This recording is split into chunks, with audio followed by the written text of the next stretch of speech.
It is beyond a doubt that all our knowledge begins with experience, Immanuel Kant. And my friends, that is what we do each and every day. We experience the market by tracking it and practice trading it. Let's jump into these charts. I am traveling, so I'm going to make this short and sweet.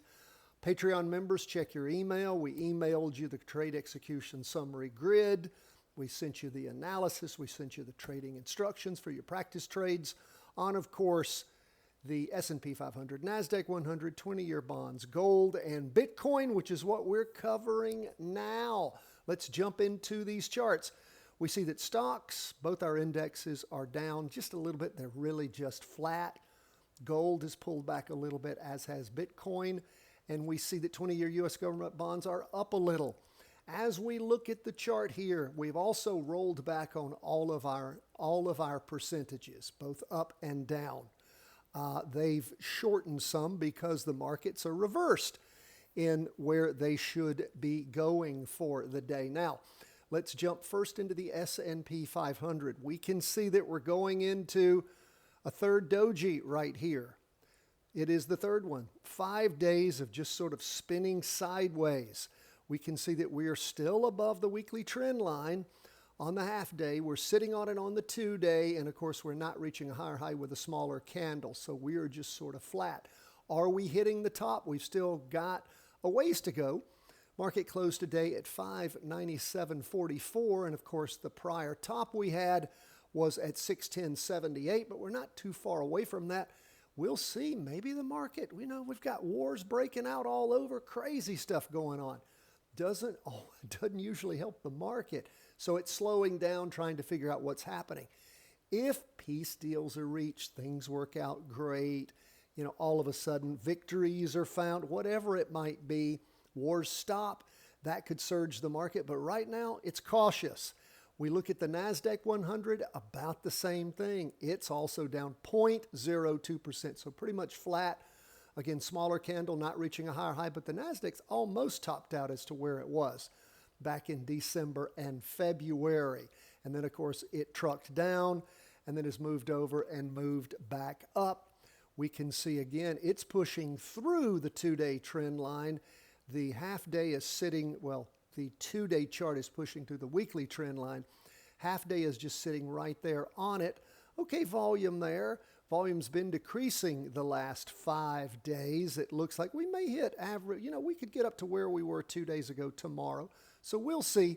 But again, market's pretty much flat sideways. Okay, let's look at where we are on 20-year U.S. government bonds, up 0.17%. Now, my friends, I've talked about seeing the interim low with good volume. That happened back on the week beginning the 19th of May. Then 2 dojis, spinning top last week and moving up some this week, but not reaching the prior high. That's the reason our probabilities haven't really switched over yet, because nothing's caught fire. We are still bearish, although as we look at these green candles, it's looking okay, but we don't have the volume backing it up. We don't have higher highs being reached this week, even though we have a green up candle. So again, we're cautious and still bearish. And again, those percentages are in your trade execution summary grid.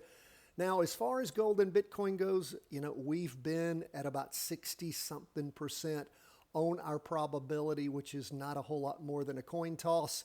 Over the last few days, charts haven't been helping us track it all that much, but we have been bullish. And of course, things have been slowly trying to move up. Gold up nicely last week, not reaching that high this week. Back for the day, 0.54% down. Not any volume backing the moves up. 2-day chart, we can see reducing volume on those prior 4 days. This latest 5th day, we may by the 6th day when this candle finishes drawing, get up to average. But again, we've just got a doji sitting right there. We are above the weekly trend line on both the 2-day and the half day. So again, we are still bullish on gold. Those percentages in your trade execution summary grid, and in addition to your entry point, exit point, and expected move, plus your back test accuracy. That's on all of these ETFs. Lastly, we'll look at Bitcoin pulling back 0.84%. We're sitting right there on the weekly trend line for the week. A red doji pushing through. We pushed through actually 3 days ago. The weekly trend line on the 2-day chart. Half day's been down through it for the last 2 days. So again, things are sinking. But again, that can all be related to what's going on across the world, particularly in the Middle East. So we'll keep an eye on things. If things turn around, you can expect everything to sort of take off. But again, we're just waiting, watching, seeing. No big changes in our percentage probabilities. Thanks, my friends. God bless. All the best from Charting Wealth.